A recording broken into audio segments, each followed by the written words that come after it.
bem-vindos ao podcast Caos Planejado, seu programa sobre cidades. Eu sou Anthony Ling e hoje converso com Washington Fajardo. Nascido em São Paulo, Washington é arquiteto e urbanista pela Faculdade de Arquitetura e Urbanismo da Universidade Federal do Rio de Janeiro. De 2009 a 2016, foi responsável pelo patrimônio cultural da cidade do Rio, como presidente do Instituto Rio Patrimônio da Humanidade e assessor especial do prefeito Eduardo Paes para assuntos urbanos.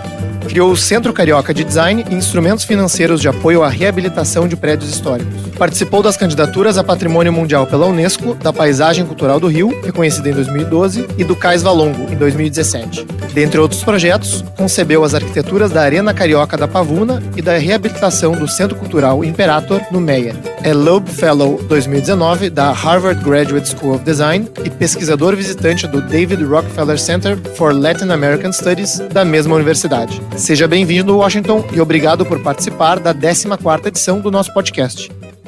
Nada, sou eu que agradeço. Acompanho aí o Caos Planejado, o trabalho que você tem feito já há bastante tempo e está de parabéns. É super importante esse esforço de tornar conhecimento sobre urbanismo, planejamento urbano, gestão urbana um pouco mais acessível, né, Antônio? Isso é tratado de uma maneira muito erudita no Brasil e é assunto de doutor, e por isso que as cidades brasileiras são o que são. Não, muito obrigado, né? E é justamente esse nosso objetivo, né? Tentar pegar esse conhecimento que tem e tentar tornar ele mais acessível, né? Numa linguagem, inclusive, mais acessível para o público geral. E uma ideia também, inúmeras vezes já vi você escrevendo sobre isso, eu penso muito parecido, sobre essa ideia de produzir cidades maravilhosas no plano, né? E a gente não tem nenhuma ideia para resolver a cidade que está aí fora acontecendo, né? Acho que isso também é muito importante. E isso também é consequência de uma sociedade muito desigual, né? Então é muito confortável ser doutor e saber fazer planejamento, mas você não sabe resolver a cidade que está funcionando lá fora. Não, perfeito. Eu comentei esses dias, né, que se comemora muitas vezes em urbanismo mais o plano em si do que o resultado na cidade, né? Eu vi, te deu uma polêmica até, né?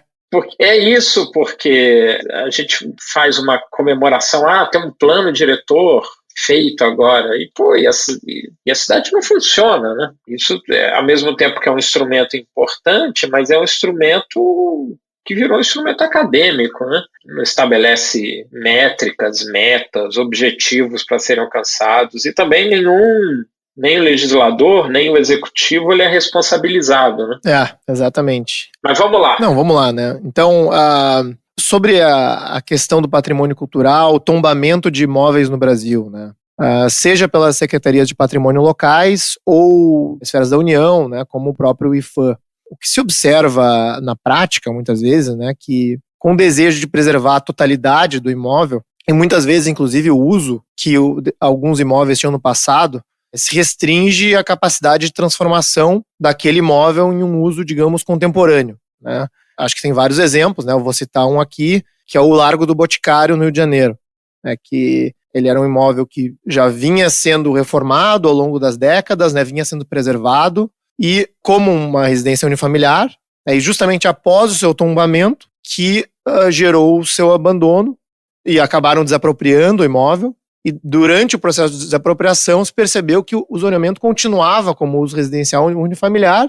Mesmo assim, né, o próximo uso que se noticiou a respeito dele era que se tornaria num hotel. Então, só após o processo de desapropriação se foi, digamos, investigar que, né, a partir do uso unifamiliar, não faria mais sentido, né, que aquele imóvel preservado, né, tivesse um investimento constante. Né? Enfim, é mais para ilustrar que, às vezes, o próprio tombamento pode gerar resultados opostos ao que ele almeja na lei. Né? Então, como você observa isso na prática, e será que existe alguma coisa para ajustar nesse processo de tombamento que existe hoje no Brasil? Legal, vamos lá. É muito importante essa sua pergunta e é um fenômeno que a gente observa nas principais cidades brasileiras, especialmente nas capitais, e é um fenômeno que a gente associa a deterioração de imóveis diretamente ao patrimônio cultural, mas é um fenômeno que ajuda a gente a perceber a lógica do desenvolvimento das cidades brasileiras. Não à toa, o que a gente observa nas 27 regiões metropolitanas é isso: nós temos centros históricos esvaziados, onde edifícios com altíssimo potencial de reuso, de reciclagem, ou até de adição de inserções contemporâneas, de novos prédios, ou seja, tanto mantendo a densidade construída ocupada ou até procurando incrementar a densidade nessas áreas centrais que foram e estão bem infraestruturadas. O que a gente observa é que é o fenômeno contrário. Essas áreas centrais e o patrimônio, que é aquilo que a gente acaba se sensibilizando, vai se deteriorando e as cidades vão se expandindo. E esse é o primeiro ponto que o patrimônio ajuda um pouco a denunciar. Como fazemos muito mal a gestão da terra urbana nas cidades e a lógica continuada da expansão urbana, produzindo um efeito de, consequentemente, interesse do mercado em novas oportunidades, em nova produção e retorno, em detrimento das áreas que já existiam. Aí se confundem um pouco alguns sinais. O patrimônio cultural, o tombamento é o ato limite. Preservar um imóvel não necessariamente significa que ele deva ser tombado. Obviamente, o ato de tombamento vai revestir aquela propriedade privada de interesse público. E a partir daí começam as confusões. Porque então você tem uma propriedade, como eu disse, privada, tem lá um proprietário, né? O nosso arcabouço legal, a Constituição define a ideia de que a função social da propriedade. Nós temos entendimento jurídico de que o Estado pode reconhecer um valor cultural nessa propriedade, e a partir desse momento ela passa a ser de interesse público. E aí tem um ponto importante que é a dimensão afetiva que está contida no patrimônio cultural.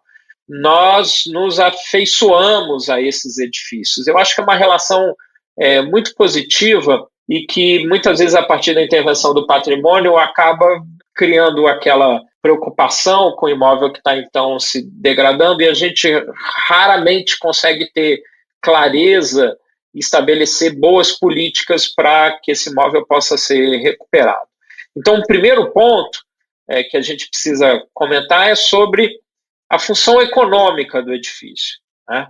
Eu acho que isso é pouco falado e os órgãos de patrimônio cultural têm muita dificuldade de entrar nesse assunto, porque o assunto da proteção dos bens culturais, a dimensão afetiva, a dimensão subjetiva, é uma área bastante confortável para você ficar dentro, porque ela fala de uma subjetividade que é heróica ou romântica e que contagia as pessoas e que contagia positivamente até a sociedade, mas se a gente não entra no detalhe, se a gente não investiga os motivos da degradação e mecanismos que possam ser criados, a gente não consegue, de fato, recuperar esses imóveis.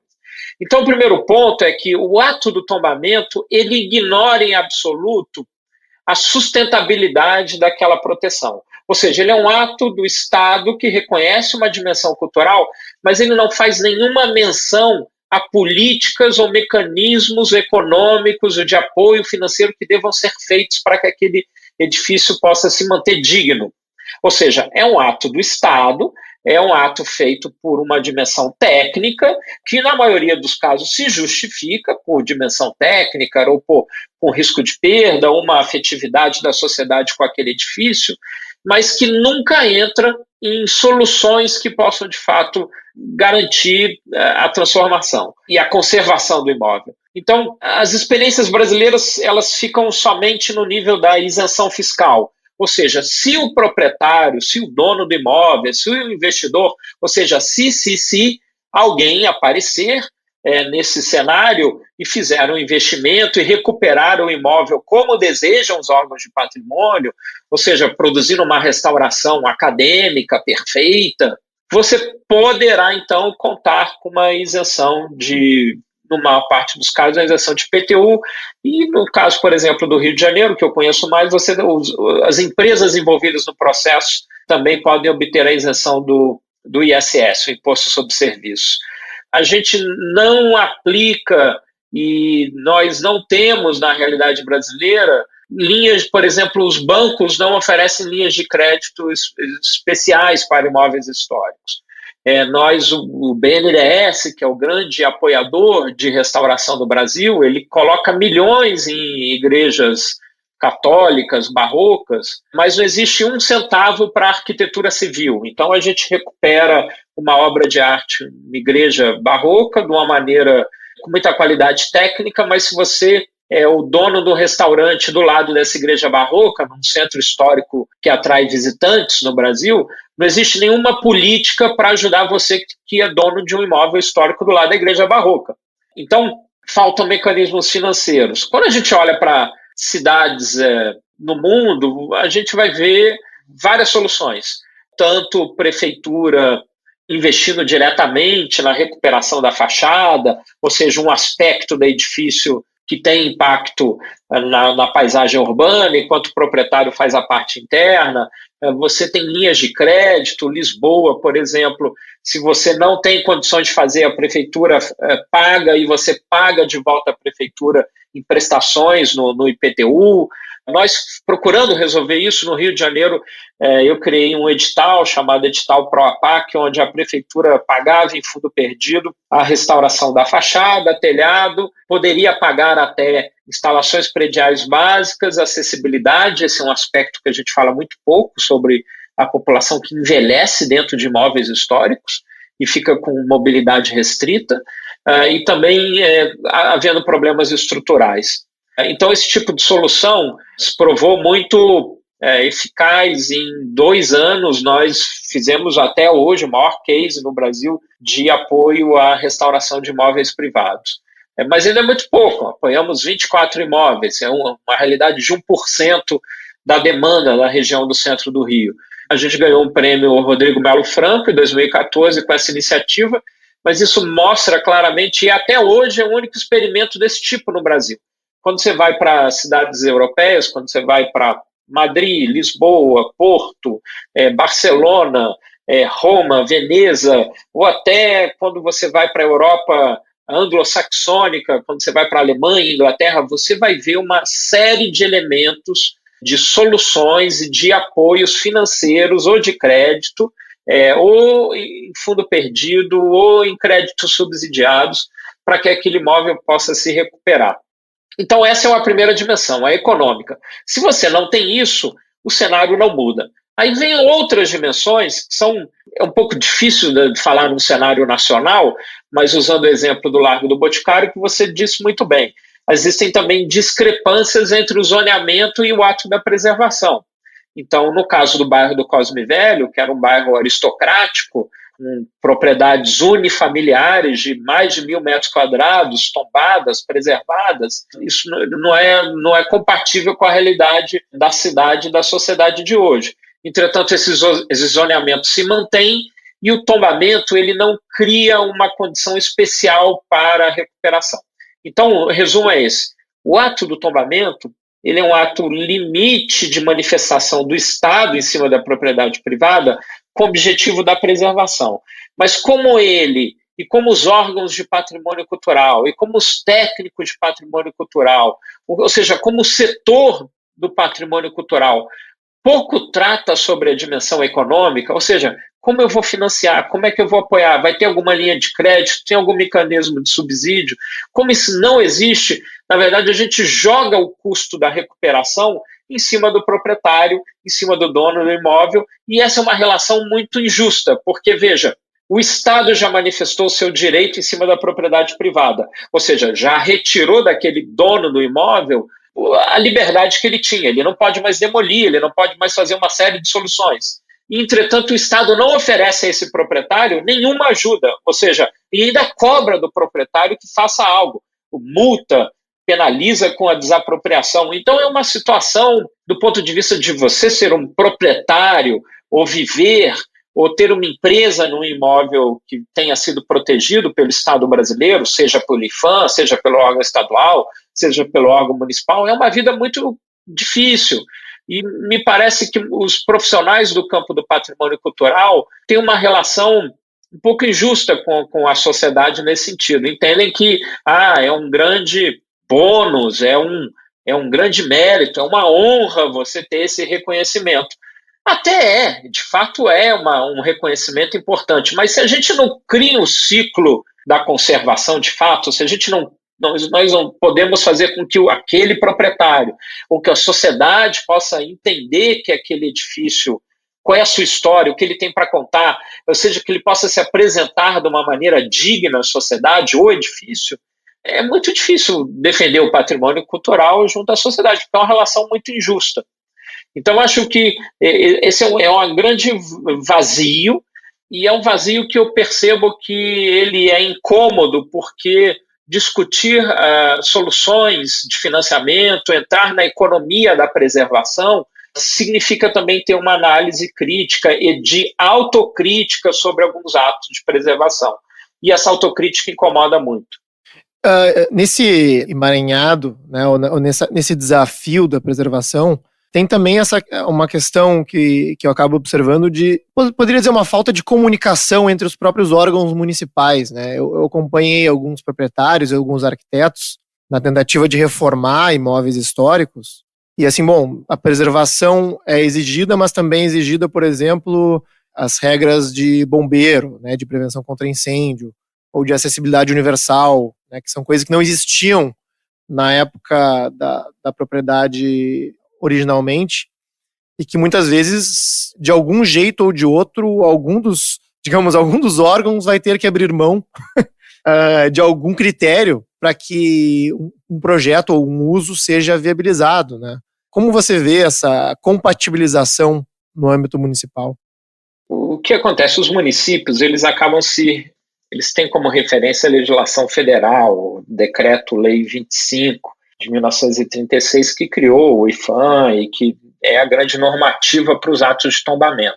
O ato de tombamento, ele parte do pressuposto de que aquele imóvel possui uma originalidade, uma singularidade estética, ou seja, uma obra de arte, por isso deva ser tombado. No caso do Rio de Janeiro, na década de 80, quando se estabeleceu o patrimônio cultural em nível municipal, houve uma inteligência de produzir um outro entendimento, ou seja, o tombamento seria o grau mais contundente de preservação, o aspecto externo, volumetria, a materialidade, os ornamentos, os aspectos internos, ou seja, a integralidade do edifício ficaria protegida pelo ato do tombamento. No Rio se criou uma gradação um pouco mais leve, mais branda, que a gente chama de os imóveis preservados. Eu não tenho condições de falar sobre toda a realidade do país, mas acho que esse é um ponto importante de se observar. São Paulo, que eu conheço um pouco mais, eu observo que tem alguns erros erro não é bem a palavra correta, mas aplicar o instrumento do tombamento, por exemplo, para um bairro inteiro. Isso significa que todos aquelas casas, por exemplo, num bairro do Jardim Europa, vou dar um exemplo, eu nem sei se é o caso, ficariam tombados. Ou seja, é um erro de diagnóstico e um erro de instrumento de preservação. Porque se você quer preservar algo que tem um valor de paisagem urbana, por consequência, você quer preservar algo que te interessa como conjunto. A parte contribui ao conjunto. O conjunto é que é o valor principal, não é a unidade. Então, é muito importante que a unidade ela não seja tratada como tombada, porque se você faz isso, pela lei, você tem obrigações de como analisar no licenciamento. Significa que o tombamento tem que passar pelo Conselho de Patrimônio. O Conselho de Patrimônio ele não está disponível todo dia. O Conselho de Patrimônio participa a sociedade civil. Então, se reúne semana sim, semana não. Não é o caso, usando aqui uma métrica que é muito comum no Rio de Janeiro e São Paulo. Isso significa que um licenciamento, aí a gente vai entrar nos detalhes da burocracia, tá, Antônio? Eu vou ser um pouco chato nesse momento. Ou seja, o licenciamento, ou seja, aquele papel com a documentação, ele vai aguardar, então, 15 dias para ser analisado. Ele vai entrar numa reunião, essa reunião tem um volume de licenciamento, às vezes aquilo não é visto naquela reunião. Aí tem que esperar mais 15 dias, ou seja, estamos falando de 30 dias. Isso vai aumentando esse volume e vai aumentando a leitura da população corretamente de que as coisas demoram muito. Então, acho que é muito importante fazer essa distinção. Então, o tombamento, ele é o instrumento com previsão legal, mas isso não significa que o seu município não possa criar um grau de proteção que seja um pouco mais brando. E no caso do Rio de Janeiro, os imóveis preservados, por exemplo, eles não precisam, o licenciamento não precisa ir a conselho. Isso, então, te dá uma celeridade, porque significa que um técnico do patrimônio cultural, ele analisa aquilo no seu dia a dia, e isso dá mais celeridade. Então, esse é um ponto. Estou dando bem um detalhe de como funciona para a gente aí entender. Porque esses tempos, se um edifício novo já demora, você imagina você analisar, então, um licenciamento num edifício já existente, onde você vai buscar, onde você vai fazer uma análise que não é quantitativa. Um edifício novo, ele é licenciado pela sua métrica, ou seja, os seus parâmetros de ocupação, taxa de ocupação, índice de aproveitamento de terreno, é uma análise quantitativa. O patrimônio cultural, ele faz uma análise qualitativa, ou seja, o edifício novo, o anexo novo tem qualidade, ele é harmônico, e essa é uma área que é muito difícil ter análise, por isso que você resolvido num conselho, né? Porque então naquele debate você acaba chegando numa decisão. Então, essas peculiaridades da burocracia do patrimônio precisam ser vistas. O que acaba acontecendo muito nesses casos, Antônio, é de você pegar, então, um edifício que ele tem um valor de conjunto, ou seja, ele é uma unidade no todo, ele é uma parte naquela paisagem urbana, e tratar ele como se monumento fosse. Ou seja, a gente pega, às vezes, um sobrado histórico romântico, um edifício eclético, que era um edifício banal da cidade, mas ele passa a ser o último exemplar, ele passa a ser um registro, ele é quase que um arquivo documental de um período, e ele passa a ser tratado, quando no momento do licenciamento, como se fosse uma obra de arte. Então, ter a capacidade de separar essas duas qualidades, não, esse é um edifício que concentra aqui um esforço coletivo de originalidade, autenticidade, ele é um marco estético relevante. E tem os edifícios que eram feitos comumente na cidade, mas na medida que ele passa a ser o último registro, ele passa a ser um dos poucos exemplares, ele passa a ter valor histórico, documental. Então, você tratar o documento, e eu estou usando aí a palavra documento, não é à toa, é para realmente frisar, aquele edifício ele é um documento, ele não é uma pintura, ele é, vamos dizer assim, ele é uma carta histórica, ele não é a Mona Lisa. Então, você tratar esse edifício que tem valor histórico, mas que ele é um documento, de uma maneira mais objetiva. Então, eu acho que nos órgãos de patrimônio se faz muito essa confusão, tá? Então você trata o documento de uma maneira exagerada e aí você entra em discussões que, para o ponto de vista de quem está pagando pela recuperação, são discussões que ninguém entende. Por exemplo, trazer uma técnica construtiva do passado que está perdida, isso muitas vezes não faz o menor sentido.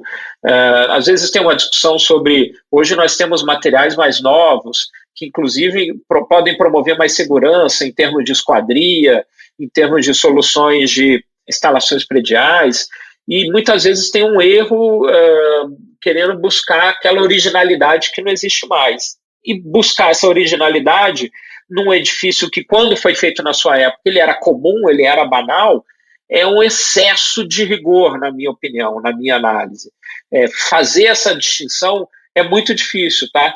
Quem ajuda, obviamente, nesse tipo de processo é quando esse licenciamento tem um arquiteto à frente e o arquiteto precisa fazer, então, essa defesa, essa distinção junto aos órgãos de patrimônio. Ao dizer isso, eu não quero dizer que ele deva ser mal feito, não é isso. Ninguém aqui está defendendo uma abordagem medíocre, não é isso. Mas a gente não pode também, pelo outro lado, ter uma abordagem como se fosse a Capela Sistina a algo que, na verdade, era um edifício comum da cidade, da área central urbana. Não, perfeito, né? Excelente explicação, e eu não conhecia, né, esse ponto de vista. Isso acontece muito, tá, Anthony? Especialmente na exigência de técnicas construtivas. O objetivo de você resgatar uma técnica construtiva, isso tem a ver quando o edifício é de fato uma obra de arte. Resgatar aquela técnica construtiva do passado significa estudar melhor aquela sociedade do passado. Fazer isso de uma maneira industrial, exigir que todos os edifícios, é um grande erro. Enquanto você fala, na verdade, eu até pensei em alguns exemplos que talvez se seguissem essa rigidez não existiriam, né? Como a Pinacoteca de São Paulo e a Sala São Paulo, né? Que foram, eu diria assim, grandes interferências nas construções originais, que se seguisse ali um rito, né, de preservação total, né, ou de reestruturação daquele imóvel a como era no passado, por definição, não seria o que são hoje. Você está trazendo agora, Antônio, um outro ponto, que é a intervenção contemporânea. É importante dizer, o patrimônio cultural é uma ação direcionada ao futuro. O patrimônio cultural, ele busca a conservação de bens culturais que são relevantes para o nosso tempo presente e que podem nos ajudar no tempo futuro. O ato da preservação, ele não é um ato que deva buscar uma cristalização de uma forma do passado ou uma nostalgia do passado, porque ninguém pode viver no passado. Agora, o patrimônio cultural pode nos ajudar hoje a lidar com questões urgentes. Eu vou trazer um exemplo: as mudanças climáticas, a necessidade de que as cidades sejam mais eficientes do ponto de vista energético. Isso significa que reciclar um edifício, assim como a gente recicla uma latinha de refrigerante, ou seja, reciclar um edifício é uma medida de sustentabilidade muito importante, estratégica. E eu acho que o patrimônio, os órgãos de patrimônio cultural também não veem muito essa dimensão ambiental. Então, ao te dizer isso, é muito importante que os edifícios possam continuar tendo significado no tempo presente e também no futuro. Então, permitir que eles possam se abrir para condições novas, onde aparece, por exemplo, o desafio da acessibilidade. Os edifícios do passado não tinham essa preocupação e a gente tem hoje. O tema da segurança, da conservação e combate a incêndios. Nós temos hoje tecnologias que o passado não tinha. E existe também aí algumas confusões, uma ideia de que o edifício histórico ele se presta à função cultural. Isso é um grande erro também, tá, Antônio? O edifício histórico ele presta para qualquer coisa. Ele presta para ser atividade comercial, serviço, moradia. Ele pode ser uma lanchonete. Muitas vezes eu digo isso, as pessoas ficam incomodadas porque acham um contrassenso, uma forma do passado abrigar hoje um uso mundano. Isso não tem o menor problema. Um edifício do histórico, ele pode ser uma padaria hoje, ele pode ser um boteco, ele pode ser os usos mais cotidianos da vida na cidade. A gente não deve transformar todo edifício cultural em centro histórico ou centro cultural como a gente imagina no Brasil. E muitas vezes eu vejo isso em cidades médias, em cidades pequenas. Você tem ali um edifício histórico e rapidamente alguém sugere, vamos fazer aqui um museu. E muitas vezes você não tem como sustentar esse uso. Porque o uso cultural, ele também depende de subsídios no Brasil. Então, não tem nada pior do que você unir um edifício, uma forma material que depende de subsídios, a um uso que depende de subsídios também. Ou seja, você fica duplamente dependente. Agora, um restaurante, um bar, uma loja, são usos que são muito interessantes para prédios históricos. É o que se faz, maioria das vezes, na Europa, né? Nas cidades europeias, isso não é mais uma discussão. Agora, nas cidades europeias, a gente sabe, né, Antônio, eles controlam muito a expansão da mancha urbana, não é o nosso caso. Então, no nosso caso, a gente ainda pensa que expandir o espraiamento urbano, o urban sprawl, ainda é uma fonte de geração de riqueza no Brasil. E a gente pouco pensa que, na verdade, fazer com que a cidade possa crescer dentro da mancha de uma área central é a melhor estratégia. E aí entra de novo esse ponto. Isso quer dizer o quê? Significa que a gente precisa ter meio de permitir que possa ter um adensamento pontual. E aí entra de novo aquela distinção que eu fiz entre monumento e o edifício comum, entre o monumento, entre a obra de arte e o documento. Se o edifício é um documento, não tem problema se o edifício do lado dele vai ser mais alto ou vai ter uma feição mais contemporânea. Ou seja, a discussão que nós tivemos sobre esse erro de análise no licenciamento também aparece nas formas urbanas, né? Na forma da cidade. E vem muita discussão sobre restringir um edifício contemporâneo do lado do edifício histórico. Obviamente, tudo tem que ter qualidade. E, obviamente, tudo tem que ser feito por arquiteto, porque é quem domina essa técnica e esse modo de agir. Agora, não quer dizer que as cidades possam ter uma boa mistura entre edifícios históricos e edifícios contemporâneos. Então, Washington, você comentou na sua coluna do Globo, no ano passado, que nos Estados Unidos tem um processo um pouco diferente, né? Que existe um movimento do National Trust for Historic Preservation chamado reurbanismo. Você poderia explicar que conceito é esse, como funciona essa preservação por lá? Isso é muito interessante, Anthony. Nas sociedades anglo-saxônicas tem uma ideia de organização comunitária como uma forma predominante, ou seja, o Estado, ele é o Estado nacional e as suas organizações do Estado, eles são consequência desse arranjo de base comunitária. Então, não é que não exista discussão sobre o edifício como uma obra de arte, como uma excelência arquitetônica, uma grande realização estética, mas a ideia de valor de conjunto, de valor comunitário, ela é predominante. Isso significa que há uma preocupação intensa com o reuso e a reciclagem de prédios históricos. E aí a gente precisa contextualizar como aparece essa política do reurbanism. A ideia é a seguinte, porque as cidades norte-americanas, elas são muito espraiadas, né? São de baixa densidade, eles fizeram esse investimento nos anos 50 das highways, então você circula muito rapidamente, cobre um território muito vasto utilizando essa infraestrutura rodoviária. O investimento, por exemplo, em transporte coletivo é muito baixo comparativamente com o Brasil. E o carro, obviamente, figura como um membro da família determinante para você poder viver na cidade. Isso significa que, então, essas áreas centrais, elas entraram numa grande decadência. Então, é muito interessante ver um órgão que é de patrimônio cultural, então, fazer uma defesa de uma qualidade urbanística melhor, que esse é o princípio. Não se trata, então, de restaurar prédios, mas sim de fazer um movimento de reocupação dessas áreas históricas centrais. E aí eles produzem análises econômicas e sociais e demográficas que são muito interessantes. Eles mostram, por exemplo, se você for comparar uma quadra urbana com um edifício corporativo e uma quadra urbana cheia de predinhos históricos, essa quadra dos predinhos ela tem uma granulometria maior. Isso significa o quê? É um predinho do lado do outro, significa que ele tem lá sua portinha, vitrine, fachada, ele é mais poroso, consequentemente cabe mais gente dentro.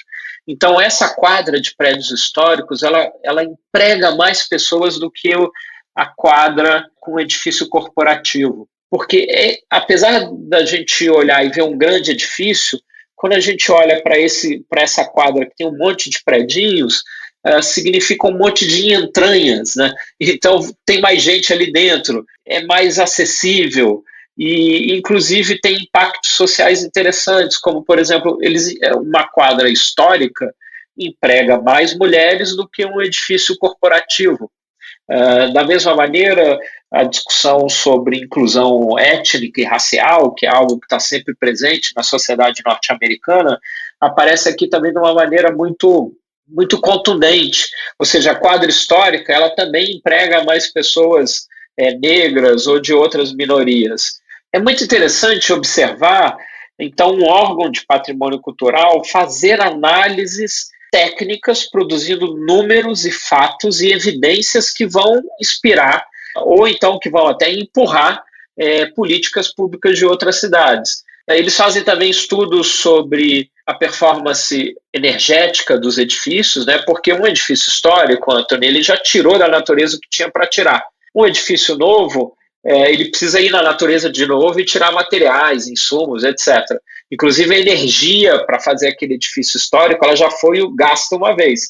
Você gasta menos energia para reciclar um prédio. Então eles produzem dados, reports com fatos e números que ajudam pessoas, comunidades, políticos, o terceiro setor, a tomar decisões melhores, mais sustentáveis, mais coerentes com o nosso tempo. É muito interessante, então, ver um tipo de organização de patrimônio cultural que é diferente da organização que a gente tem no Brasil, que ainda é uma organização estatal. Ou seja, quem cuida do patrimônio cultural, essencialmente no Brasil, são os órgãos de tutela, que são os órgãos do Estado. Ou seja, para cuidar do patrimônio cultural, você tem que ser um órgão estatal. Aqui nos Estados Unidos existem inúmeras organizações comunitárias, às vezes até de bairro. Cada cidade tem uma associação histórica, e os movimentos sempre são de baixo para cima, fazendo reuniões, eventos, jantares, criando sócios, então você se associa àquela organização e você contribui mensalmente ou anualmente, dá ali uma grana, um dinheiro, e isso vai ajudando a recuperar edifícios. Isso também significa que tem um entendimento, tem uma coisa muito interessante aqui dentro de organizações, como eles falam, por exemplo, sobre corretagem imobiliária, que é um assunto que a gente ignora no Brasil. Então, você recebe a revista do National Trust for Historic Preservation e tem uma seção de classificados, onde tem corretores imobiliários que atuam com edifícios históricos. Eles têm uma rede, uma cadeia de hotéis históricos. Ou seja, essas decisões são tomadas a partir de uma lógica mais baseada no indivíduo, na família, nas empresas. Ou seja, se você gosta do patrimônio, se hospede no hotel histórico. Se você gosta do patrimônio, faça uma contribuição em dinheiro para recuperar um prédio. Se você gosta do patrimônio, compre um prédio histórico. No nosso modelo, como é muito estatal, ou seja, se precisa recuperar um prédio, poxa, vamos fazer uma manifestação na rua, na porta do órgão. Ou seja, no nosso caso, a dimensão política ela aparece de uma maneira predominante. No caso da experiência norte-americana, o valor comunitário ele é predominante. Não estou dizendo que é perfeito, tá, Anthony? Tem vários problemas.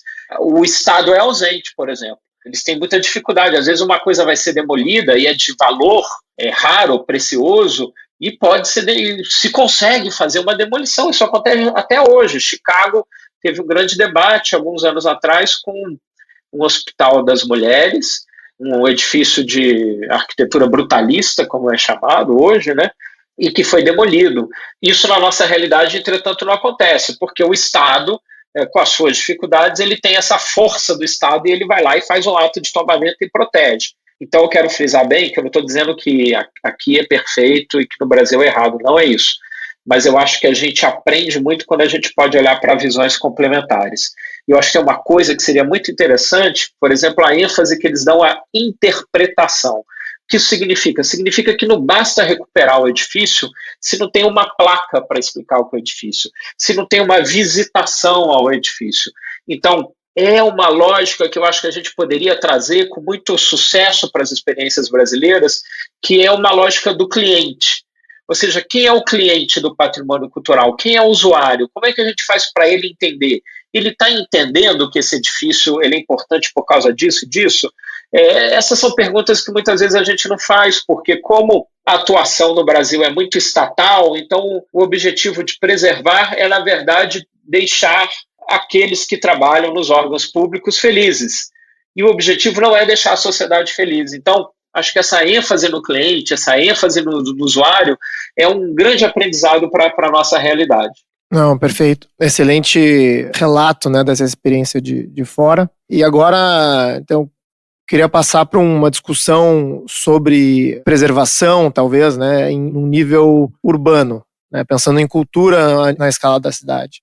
Você teve essa experiência no Rio de Janeiro, né, prática, na frente de iniciativas culturais, mas sabemos que também que o Rio de Janeiro é uma grande cidade com outros grandes desafios, né? A regularização fundiária, saneamento, urbanização de favelas. E vemos ainda o Rio de Janeiro num estado financeiro muito difícil, com obras como o Museu do Amanhã, a Cidade das Artes, né? Que foram realizados por grandes arquitetos como monumentos para a cidade, que somados chegaram a valores muito altos, né? Talvez aí em valores atuais R$1 bilhão. Então acho que a pergunta é assim, bom, como balancear essas prioridades, né, em cidades como as brasileiras, né, que ainda têm assim gravidades e desigualdades urbanas evidentes, e como você lidou com isso durante o seu período? Ótima pergunta, Anthony. E é um questionamento que não tem uma resposta, na minha opinião, não tem uma resposta única ou contundente, porque eu acho que lida com uma característica da sociedade urbana brasileira que a gente precisa colocar em perspectiva. E essa característica é o entendimento da experiência urbana como uma experiência cultural. Isso, eu acho que é algo, de uma certa maneira, nos define. Eu falei antes sobre como funciona numa lógica anglo-saxônica, né? Nós, numa lógica latina, e especialmente no caso do Brasil, até o modelo de urbanização português, ele é bastante distinto do modelo espanhol, né? As cidades brasileiras não produziram uma praça cívica, né? Não tem uma plaza maior, como a gente vai ver nos países da América do Sul, nossos irmãos de colonização espanhola. As cidades não foram feitas procurando ter uma representação de autoridade, ou do Estado, ou do rei. Elas foram feitas com uma grande economia de recursos, né? Uma ideia mística sobre as cidades. Então, as igrejas tinham uma função estratégica na cidade colonial portuguesa, por exemplo. Ela assumia essa função de ícone do poder estabelecido. Não à toa elas procuravam o topo dos morros. O sistema de sinos era também um sistema de comunicação. É muito interessante ver essa distinção e o valor da experiência humana na sua manifestação mais antropológica, de fato. Não é à toa que quem nos visita, os visitantes estrangeiros, que passam enormes dificuldades de sinalização, que não tem sinalização em inglês, espanhol, qualidade do serviço, do turismo, veja o potencial turístico que existe no Brasil, né, Anthony? A gente é um país de ocupação costeira, né? Isso significa que a gente tem experiência urbana e ainda tem beleza natural na mesma conta, porque as cidades, a grande maioria, tem praias, ou tem rios, ou tem lagoas, a natureza é sempre muito próxima. E você vê que os visitantes, eles colocam, qualquer pesquisa aparece em primeiro lugar como é afável e como é calorosa a relação com o brasileiro. Eu não quero colocar isso aqui, não quero te fazer nenhum discurso ufanista ou nem nacionalista, mas essa dimensão, existe aí dentro desse valor uma coisa importante. Então, acho que essa ideia da experiência urbana como uma manifestação cultural pode ser um posicionamento estratégico para as cidades brasileiras, não só do ponto de vista da sua atratividade ao visitante, mas até como reinvenção da base da sociedade. Acho que os problemas que a gente vive hoje, do ponto de vista político, democrático, têm um pouco a ver com a gente ter perdido nas décadas recentes, especialmente a partir da redemocratização, a gente não conseguiu fazer um movimento de produzir boas cidades, né, Anthony? A gente fez estabilidade econômica, a gente conseguiu fazer inclusão social, nada disso é perfeito, a estabilidade econômica falha, a inclusão social ainda falha, mas a gente avançou bastante como sociedade. A gente conquistou a própria democracia, a gente está num momento meio confuso hoje, mas a gente avançou bastante, né, a partir do final da ditadura até hoje. Agora, a experiência urbana não está avançando na mesma velocidade que as outras experiências. E a sociedade brasileira, porque ela tem interesse no outro, ela gosta de se comunicar, a gente vê o Brasil bomba no WhatsApp, o Brasil bomba no Facebook, no mundo, a gente se comunica, o brasileiro é curioso pelo outro. Então, esse modo de como o brasileiro usa a cidade, a gente usa o espaço público de uma maneira confortável, a gente rapidamente se entrosa, faz festa, tem uma alegria, o visitante percebe isso. Eu acho que a gente deveria olhar para esse fenômeno de uma maneira mais estratégica, mais inteligente, porque tem riquezas.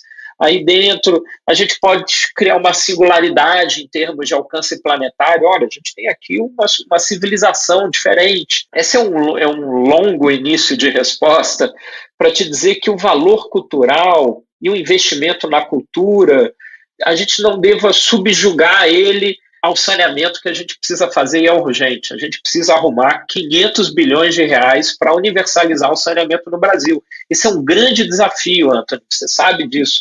Você está sempre falando sobre isso também.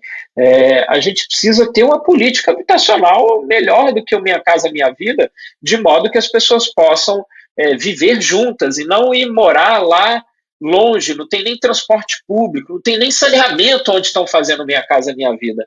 A gente precisa continuar investindo em educação cada vez mais e mais, a gente precisa investir em saúde. Então, o que eu estou dizendo, Antônio, é que investir na cultura e nos espaços culturais não é um investimento menor. Essa é a minha primeira defesa diante da sua pergunta. São investimentos estratégicos. Esse é o meu ponto. Quando a gente olha, então, para o tema urbano específico, a gente vai ver que cidades no mundo global, elas têm nos museus uma peça urbana decisiva. A gente vai visitar cidades e a gente quer visitar os museus. Os museus assumiram um protagonismo diante dessa sociedade global e assumiram um protagonismo no cenário urbano. Os museus passam até a definir, de uma certa maneira, um grau de inovação ou de ousadia ou de liberdade de uma sociedade. Então, segundo ponto, investir em novos museus não é um erro, mesmo sabendo que a gente não pode descuidar dos museus que já existem. Então, no caso do Rio de Janeiro, a cidade que deixou de ser capital, ou seja, uma cidade que historicamente tinha uma função de representação e de repente perdeu isso. Então, o Rio de Janeiro é uma cidade que nunca precisou prestar atenção em conta pública, Antônio. É uma cidade que nunca precisou prestar atenção em ter uma lógica econômica própria. É uma cidade que nunca precisou prestar atenção em competição, porque era capital.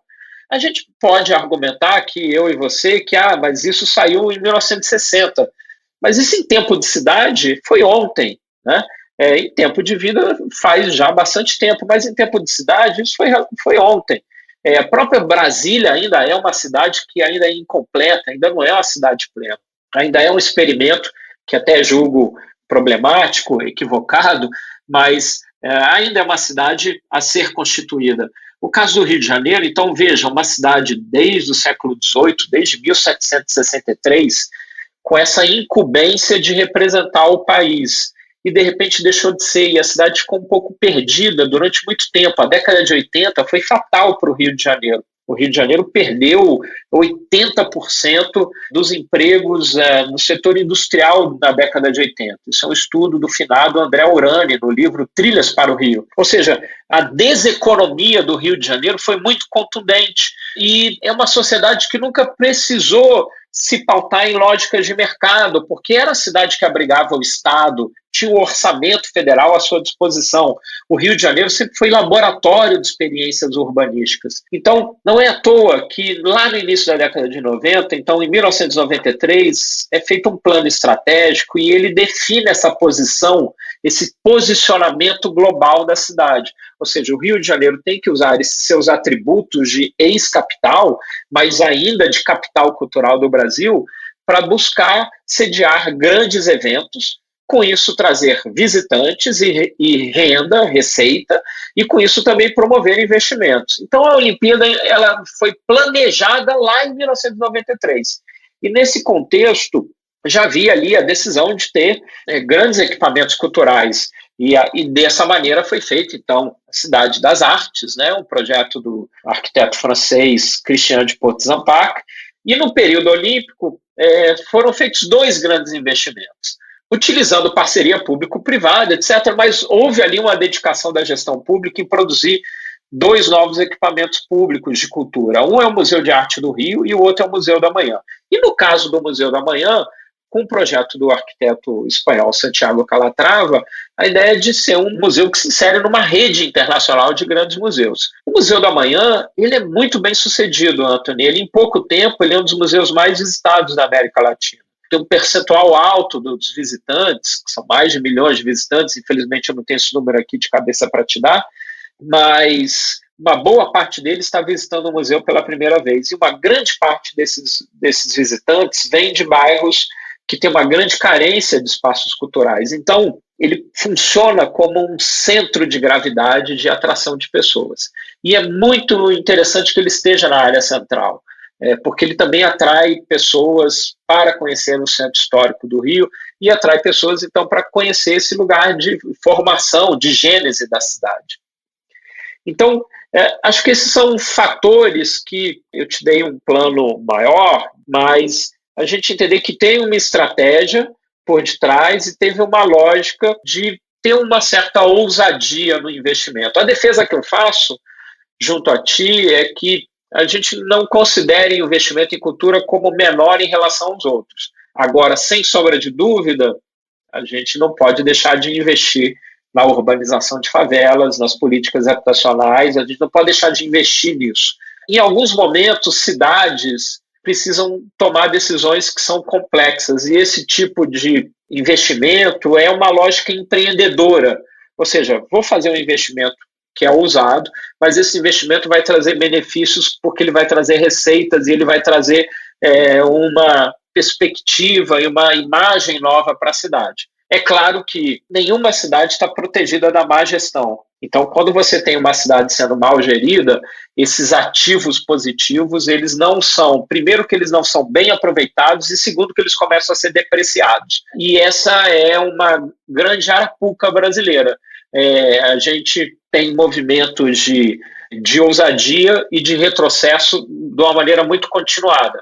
O desafio é a gente começar a ter uma certa ousadia sustentável, ou seja, como é que a gente possa fazer investimentos que sejam significativos, mas que também eles venham produzir um impacto social e serem mais perenes no longo prazo. O desafio, Antônio, é de fato longo prazo. Em curto tempo, o Museu da Manhã ele se mostra bem sucedido. Eu acho que isso tem sido um alicerce para ele no longo prazo. Da mesma maneira, o Museu de Arte do Rio também é um equipamento cultural muito bem sucedido e que traz uma dimensão. Se o Museu da Manhã é dedicado ao meio ambiente, o Museu de Arte do Rio é um museu dedicado à paisagem da cidade como valor estético. E é um museu dedicado às artes e faz uma contribuição crítica para a sociedade. Eu acho que são atributos que a gente precisa para avançar. Eu concordo contigo que a gente precisa encontrar modos mais eficazes e mais sustentáveis de fazer isso com qualidade no longo prazo.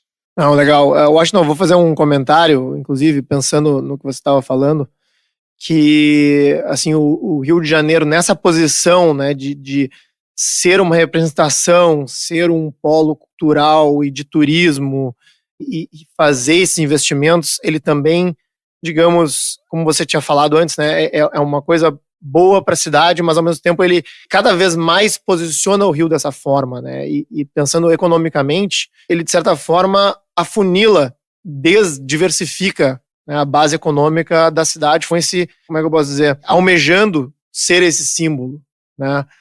Então é uma posição complicada mesmo para a cidade, né? Que hoje tenta se reerguer economicamente.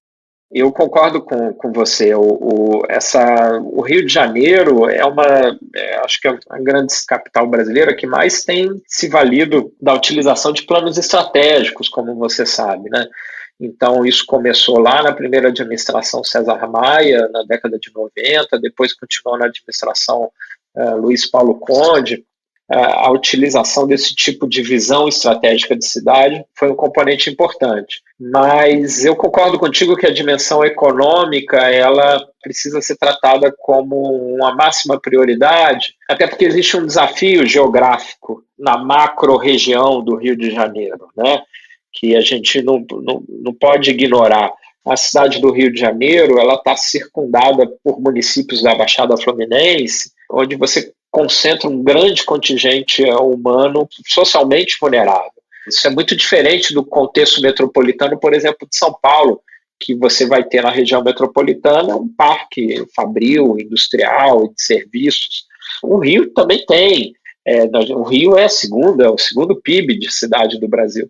mas é muito per capita, isso ainda é muito pouco. E esse é um fenômeno que a gente vai ver em outras cidades, a gente vai ver isso em Salvador, a gente vai ver isso em Recife, em Belém.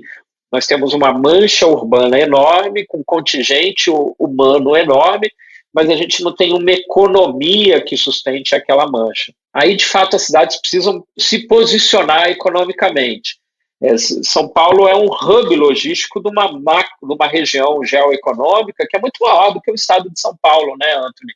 São Paulo representa a riqueza do Paraná, do Mato Grosso, de uma parte de Minas Gerais. Então, historicamente, a cidade conseguiu produzir uma malha hidroviária, ferroviária, de rodovias, que fazem com que essa riqueza que existe nessa grande região geográfica se concentre nesse ponto que é a cidade da capital. Isso também leva a gente para uma outra discussão, que é sobre a lógica de planejamento regional, né? A gente não tem esse tipo de estrutura do Brasil, né? Não tem ninguém nível federal ou dentro dos governos estaduais fazendo esse tipo de avaliação, né, Anthony?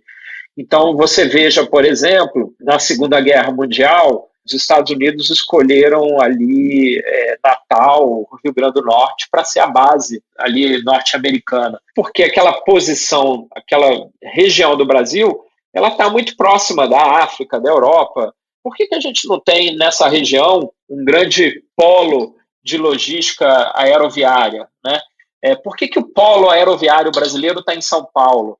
Então, algumas decisões de planejamento macro, a gente observa que tem um certo buraco aí de inteligência no Brasil ainda, né? A gente fez esse movimento de Brasília representa um pouco isso, ela tem muito, para mim, tem muito mais valor como decisão de logística do que de representação urbanística, mas são pontos que a gente precisa ainda avançar. Eu não te contei antes, eu morei em Porto Alegre 1 ano, quando eu tinha 17 anos, e tem aí um grande amigo que é o Sandro Ampos. Não sei se ele vai ver, se ele está ouvindo o podcast, eu mando um abraço para o Sandro agora.